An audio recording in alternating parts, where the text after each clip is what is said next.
રાધે રાધે, જય સિયારામ. આપણે શ્રી શ્રી રાણીમાં અને રૂડીમાનું ચરિત્ર ચાલે છે. એ રાણીમાં અને રૂડીમાના ચરિત્રમાં આપણે દાણીધારની ચર્ચા ચાલે છે. તો દાણીધારની ચર્ચામાં આપણે જોયું કે નાથજી દાદા સાથે 13 જણાએ સમાધિ લઈ લીધી. એ આપણે કાલે જોયું. હવે આજે આપણે આગળ વધીએ તો દાણીધારમાં જ્યારે નાથજી દાદા ભજન કરતા હતા ત્યારે એક પ્રેત એને હેરાન કરવા માટે આવ્યું. એ પ્રેત ગંગારામ નામનો કોઈ વ્યક્તિ હતો અને પોતાના અપલખણના કારણે, પાપોના કારણે એ મરીને પ્રેત થયો હતો. ગંગારામ. હવે નાથજી દાદાને એ ગંગારામ પ્રેતના રૂપમાં હેરાન કરવા માટે આવે છે, પણ ભગવાનના ભક્તો સામે પ્રેતની શું ઓકાત છે? ભગવાનના ભક્તો પાસે કોઈ ઓકાત નથી. શ્રીમદ ભાગવત મહાપુરાણમાં ગોકર્ણના ચરિત્રમાં એમ લખ્યું છે કે ન ભૂતો ન પ્રેતો ન પિશાચો વા, એવો શ્લોક આવે છે કે ભૂત પ્રેત પિશાચ કોઈ પણ વ્યક્તિ ભગવાનના પ્રેમી ભક્તોને હેરાન કરી શકતા નથી. આ બધી માયાવી શક્તિ છે. એ માયાવી શક્તિ ભગવાનના ભક્તો ઉપર પોતાનું જોર ચલાવી શકતી નથી. તો પ્રેત એને હેરાન કરવા માટે આવ્યું ને, તો નાથજી દાદાએ કઈક એવો મંત્ર ભણ્યો અને મંત્ર ભણીને ધૂણામાંથી રાખ એને અડાડી દીધી ને, તો એ એનો સેવક બની ગયો. પ્રેત એનો સેવક બની ગયો. આવ્યો તો મારવા માટે, હેરાન કરવા માટે આવ્યો હતો, અને નાથજી દાદાના પ્રભાવથી અહીંયા રહેવા માંડ્યો ને એનો સેવક બનવા માંડ્યો. એ ગંગારામ પ્રેતે કીધું કે નાથજી દાદા મને આદેશ આપો, કે મારે શું કામ કરવાનું છે? તો નાથજી દાદા કે ભાઈ તારે કઈ કરવાનું નથી, તારે છે ને ભિક્ષા માંગી આવવાની છે. મારા આશ્રમ દાણીધારમાં અખંડ હરિહરનો રોટલો હાલે છે, અને ઈ રોટલો ગામવાળાના ટુકડા ઉપર હાલે છે. એટલે તારે આજુબાજુના 5-7 ગામ જે હોય અહીંયા ભિક્ષા માગી આવવાની છે. ભિક્ષા માંગવાનું કામ તારું. તો ગંગારામ પ્રેત કે ભલે ગુરુજી, ભિક્ષા હું માગી આવી શીખી. અને પછી તો ગંગારામ પ્રેત ઝોલો લઈને ભિક્ષા માંગવા જાય, તો ગામવાળાને ઝોલો તો આવતો દેખાય, પણ ગંગારામ પ્રેત કોઈને દેખાય નહીં. ગંગારામ પ્રેત જોવાની કોશિશ કરે તો પ્રેત એક ખાલી નાથજી દાદાને જ દેખાતું હતું, બાકી બધાને ખાલી ઝોલો આવે ઈ જ દેખાય. તો એમ કે બોલો બધા એનો ઝોલો આવતો ને તો એમાં ભિક્ષા નાખી દેતા બધા. કોઈ દાળ આપે, કોઈ ચોખા આપે, કોઈ લોટ આપે, કોઈ રોટલી આપે, કોઈ રોટલો આપે, કોઈ ઘી ગોળ છે એ ઝોલામાં નાખતા જાય, જે વસ્તુ દેવી હોય ને એ. આ રીતે નાથજી દાદાએ ગંગારામ પ્રેતને વશમાં કર્યું અને એની પાસે ભિક્ષા મગાવી. ગંગારામ પ્રેત પાસે આજે પણ ગંગારામ પ્રેતની ત્યાં જગ્યા છે, ત્યાં એનો ધૂણો છે ગંગારામ પ્રેતનો. પછી નાથજી દાદાએ જોયું કે ખૂબ સાધુ સેવા કરી છે, હવે સાધુ સેવાના પ્રતાપે આ પ્રેતને મોક્ષ મળવો જોઈએ. એટલે પછી નાથજી દાદાએ દયા કરી અને ગંગારામ પ્રેતનો મોક્ષ કરી દીધો, મુક્તિ અપાવી દીધી એને. કહેવાનો ભાવ શું છે? મહાપુરુષો બધું કરી શકે. આસુરી શક્તિ પાસેથી પણ એને સેવા જો કરાવી હોય ને, તો આસુરી શક્તિ પાસે મહાપુરુષો સેવા કરાવી લે છે. ભલે એ ગમે એવી આસુરી શક્તિ હોય, એને પણ સંત સામે ઝૂકવું પડશે અને સંત પાસે એને સેવા કરવી પડશે. એમાં કોઈ એટલે કોઈ પણ પ્રકારની શંકા નથી. મને નામ તો ભક્તનું ભૂલાઈ ગયું છે, પણ ભક્તમાલમાં કથા આવે છે, એક સંત લગભગ 50 શિષ્યોને લઈને જાત્રા કરવા નીકળ્યા. તો 50 શિષ્યો લઈને જાત્રા કરવા નીકળ્યા એટલે રસ્તા વચ્ચે એક મેલી જગ્યાએ પ્રેત આવ્યું. પ્રેત આવ્યું એટલે ચેલાઓ ડરી ગયા કે ગુરુજી અહીંયા તો પ્રેત છે, કે હવે શું થશે આપણું? તો કે અરે ભાઈ, જ્યાં ભગવાનનું નામ હોય છે ત્યાં કઈ વાંધો આવતો નથી. જ્યાં ભગવાનનું નામ થાય છે, જ્યાં ભગવાનના કીર્તન ગવાય છે, ઈ જગ્યા ઉપર આવી આસુરી શક્તિનો પ્રભાવ હાલી શકતો નથી. એટલો બધો નામનો દિવ્ય મહિમા છે. એટલો બધો નામનો દિવ્ય મહિમા છે. ભાગવતના 10મ સ્કંદના 6ઠ્ઠા અધ્યાયમાં પૂતના ઉદ્ધારમાં ત્રીજો શ્લોક છે કે જ્યાં ભગવાનનું નામ નથી ગવાતું, જ્યાં ભગવાનના કથા કીર્તન નથી થતા અને જ્યાં ભગવાનના ભજનમાં આનાકાની કરવામાં આવે છે એવી જ જગ્યાએ આવા પ્રેતનું બધું હાલે છે. એવી જ જગ્યાએ આવા પ્રેતનું જોર ચાલે છે, નકર આવા ભૂત પ્રેતનું જોર હાલે જ નહીં, કે હાલે જ નહીં.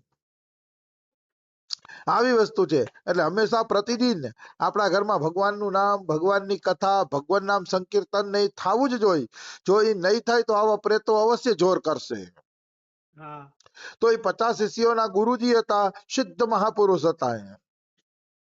એટલે એણે તરત જ પ્રેતને વશમાં કરી લીધું અને સેવામાં લગાડી દીધું. પછી પ્રેત શું સેવા કરે ખબર છે? 50 માણસોના તંબુ, એનો સામાન બધું ખંભા ઉપર નાખીને ટમ કરતો ઉડીને જઈને જ્યાં આગલો પડાવ હોય ને અહીંયા બધું તંબુ ના અંતે તાણી દે. અને કોઈ સંતથી હલાતું ન હોય, બીમાર હોય ને તો એને ઉપાડી અને તંબુ સુધી મૂકી આવે. અરે ભાઈ, સંતોને તો જલસા થઈ ગયા. એને તેમ થયું કે આ પ્રેત તો કાયમી આપણે ભેગું રહીએ તો સારું, સામાન ઉપાડવો નહીં, તંબુ તાણવા નહીં, કાંઈ નહીં કરવાનું, બધું કામ પ્રેત કરતું એમ. અને આને ખાલી યાત્રા જ કરવાની ખાલી હાથે.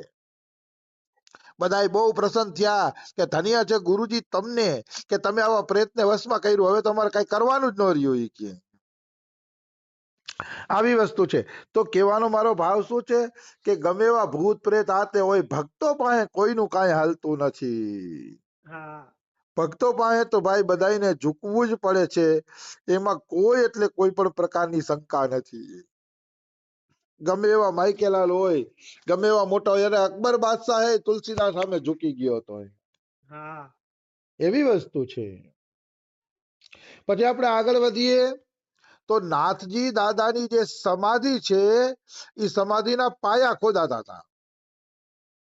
તો નાથજી દાદાની સમાધિના પાયા ખોદાતા હતા ને, તો પાયાના ખોદકામમાંથી એક કૃષ્ણ ભગવાનની મૂર્તિ નીકળી. પણ હવે એ મૂર્તિ કોઈ કારણસર કોઈ જાણે દબાવ આવ્યો કે કોદારી લાગી ગઈ કે જે મૂર્તિ નીકળી તો એના 60 ટુકડા નીકળ્યા. મૂર્તિના 60 ટુકડા એની અંદરથી નીકળ્યા. એટલે નાથજી દાદાની સમાધિ ખોદાતી હતી ને, મૂર્તિ 60 ટુકડા વાળી નીકળી ને, તો ભક્તોએ નક્કી કર્યું શું કરશે? તો કે ભાઈ ખંડિત મૂર્તિને તો દરિયામાં પધરાવવાનો રિવાજ છે. કે કોઈ પણ ખંડિત વસ્તુ નીકળે તો આપણે એને દરિયામાં પધરાવી દેવી જોઈએ. તો કે આપણે આ મૂર્તિને દરિયામાં પધરાવીએ. તો કે ઠીક છે. પછી એને દ્વારિકા લઈ ગયા મૂર્તિને પધરાવવા માટે. અને દ્વારિકા જઈ અને 60 ટુકડા મૂર્તિના પધરાવ્યા. તો 60 ટુકડા પાછા કાંઠે આવી ગયા. ઓલા લોકો વરી 60 ટુકડાને પધરાવે તો રડતા રડતા ટુકડા પાછા પધરાવવાના પગે લાગી જાય, પગ પાયે આવી જાય, પાછા પગે આવી ગયા. આવી રીતે 2-3 વખત ટુકડા પધરાવ્યા, પાછા આવી ગયા. તો એ ટુકડા પાછા લઈ આવ્યા અને ગુરુજીને અહીંયા આવીને કીધું કે ગુરુજી આ ટુકડા તો છે ને પાછા આવે છે, આગળ જાતા જ નથી. તો કે તો એક કામ કરો, સોમનાથના દરિયે પધરાવી દો. તો કે ઠીક છે, સોમનાથના દરિયે પધરાવી. પછી સોમનાથ ગયા તો અહીંયા ઈ જ ખેલ, દરિયામાં ટુકડા પધરાવે ને તો ટુકડા એની પાસે આવી જાય. જેવા દરિયામાં ટુકડા પધરાવે એવા ટુકડા એની પાસે આવી જાય. એટલે અંતે હારી થાકીને વરી પાછા દાણીદાર લઈ આવ્યા મૂર્તિ અને કીધું કે આ મૂર્તિ પધરાવીએ તો છીએ પણ પાછી અમારી પાસે જ આવે છે. અંતે બધા સંતોએ નિર્ણય કર્યો કે આની એક મૂર્તિ બનાવી નાખો. 60 ટુકડા જોડીને મૂર્તિ, અને એને છે ને સમાધિની બાજુમાં, નાથજી દાદાની સમાધિની બાજુમાં જ પૂજામાં મૂકી દો એટલે ખટખટ મટી જાય. તો કે ખંડિત મૂર્તિની પૂજા કરશી? તો કે હવે જાતા નથી ખંડિત મૂર્તિ, તો એનો અર્થ એવો જ છે કે અહીંયા પૂજા કરવાની છે એની. એટલે પછી ઈ ખંડિત મૂર્તિની જોડી દીધી ને, તો કેવો ચમત્કાર થયો. 60 ટુકડા જોડીને મૂર્તિ બનાવી તો કોઈ એમ નો કે આ ટુકડા જોડીને મૂર્તિ બનાવી છે. નકર ટુકડા જોડીને મૂર્તિ બનાવે ને તો એની અંદર તિરાડું રહી જાય. પણ એકેય તિરાડ નહીં. આજે પણ દાઢીધારમાં કોઈ મૂર્તિને જોવે તો એમાં એકેય તિરાડ નથી. એક પણ તિરાડ નથી. એવી સરસ મૂર્તિ જોડાઈ ગઈ. તો કારીગર પણ આશ્ચર્ય કરે છે કે નાથજી દાદાની કેવડી કૃપા, આવી રીતે મૂર્તિ કોઈ દી જોડાઈ નહીં. હા તો જુઓ મૂર્તિ કેવી સરસ રીતે જોડાઈ ગઈ છે. ઓ અતિ આનંદમાં આવી ગયા બધા. પછી તો વાતે ગાતે મૂર્તિને પધરાવી છે. આજે પણ દાણીધારમાં એ મૂર્તિના દર્શન જોવા મળે છે. આજે પણ દાણીધારમાં એ મૂર્તિ દર્શનીય સ્થળ તરીકે બધા ભક્તો એના દર્શન કરે છે. હા આવી વસ્તુ છે. પછી દાણીધારની જગ્યાની એક વિશેષતા આ છે કે ત્યાં 21 થાળ આજે પણ ભોજનના લગાડવામાં આવે છે. 21 થાળનું ભોજન, ભંડારો તો ચાલે જ છે, આવેલા ભક્તોને પ્રસાદ આપવામાં આવે છે તો ચાલે જ છે, પણ 21 થાળનો આજે પણ ભોજન લાગે છે.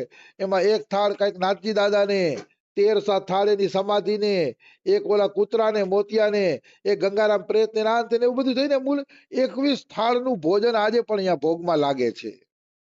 હા સીતારામ મંદિર છે, ખોડલમાનું મંદિર છે, ને એવું બધા જે મંદિર છે એ બધી જગ્યાએ ભોજનનો થાળ લગાડે. એટલે રોજ 21 થાળ તો નિયમિત આજે પણ દાણીધારમાં ભોજનના લાગે છે.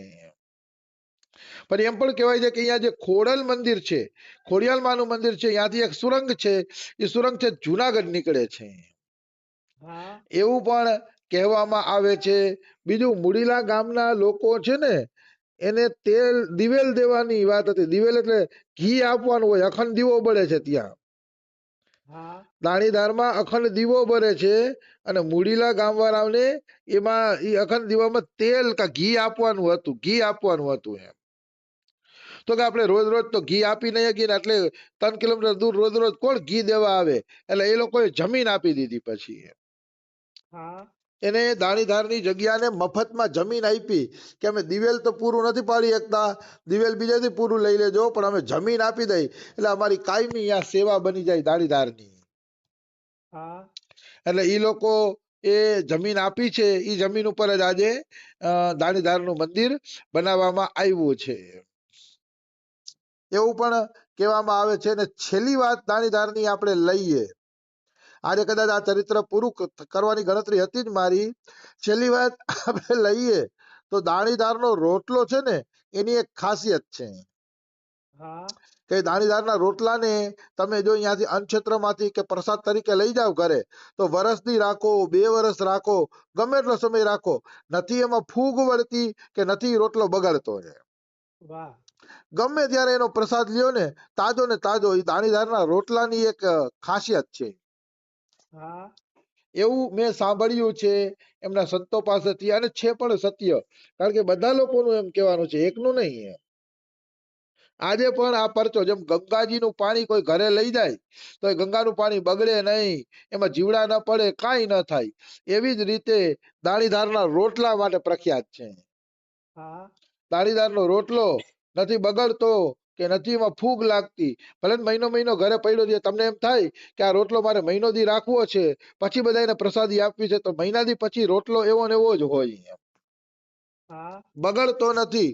અથવા તો તમે માનો બહુ લાંબી યાત્રામાં જાતા હોય અને ત્યાં કોઈને પ્રસાદ દેવા રોટલો લઈ લેવો હોય તો એ રોટલો લઈ શકો છો, એ બગડતો નથી.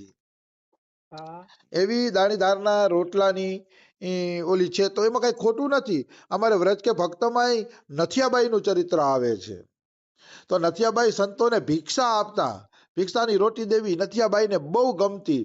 તો નથિયાબાઈ સંતોને ભિક્ષા આપતા તો એનો રોટલો એમ કહે છે વૃંદાવનથી પંજાબ સુધી જાતો. એમ પંજાબમાં અમૃતસર પાકિસ્તાનની બોર્ડર સુધી એના રોટલાની પ્રસાદી જાતી, એની મધુકરીની પ્રસાદી જાતી, પણ કોઈ દી એની મધુકરી બગડતી નહીં નથિયાબાઈની. આમ બંગાળ સુધી જાતી, નથિયાબાઈની મધુકરીની રોટી છે બંગાળ સુધી જાતી તો એમ કહે છે કે એની રોટી બગડતી નહીં. એટલે આવા ચમત્કારો સંતો કરતા જ હોય છે. જ્યાં નિષ્કામ ભાવે ભજન આલે છે, જ્યાં નિષ્કામ ભાવે સાધુ સેવા થાય છે, એના અન્નમાં એટલી તો તાકાત હોય જ, એ અન્નની અંદર વાસ્તવમાં એટલી તાકાત હોય છે કે એ બગડતી નથી.